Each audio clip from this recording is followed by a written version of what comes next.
Hello guys, good morning! Isang umagang napakaganda. So yun guys, ngayon ay nakaprepare na nga pala yung aking breakfast ngayong umaga. At ito guys, yung aking pagkain ngayong umaga, yung itlog, tuyo, at saka yung fresh nating kamatis. So ayun guys, gusto ko talaga yung ganyan, yung fresh yung kamatis. Ayaw ko talaga na yung kamatis ay niluluto dahil hindi ko talaga siya kayang kainin guys. Sa pinaka nagpapahirap sa buhay ko, hindi joke lang guys, hindi talaga ako makakain ng ganyan na kamatis na kapag luto.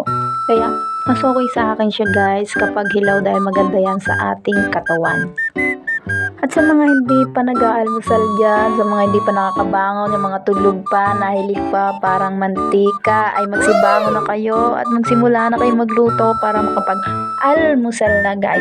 At kung mapapansin nyo dyan guys, ay ang lakas na ng sikat ng araw. Actually guys, totoo yan at hindi kayo nagkakamali. Alam nyo ba kung bakit?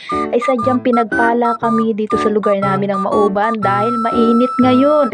Dahil ang lugar namin ng Mauban ay pinagpapala lagi ng ulan. Araw-araw maulan din sa amin. At kaya ngayon ay talaga namang napakabuti ng Diyos dahil pinagbigyan tayo at napakaganda ng umaga ng sikat ng araw. At bago ko tapusin video ito guys, huwag niyong kalimutan mag-share and follow, and marami pa akong tatahaking mga pagsubok sa buhay bago ko makamtan ang pinakamit kong kaginhawahan. So yun guys, God bless!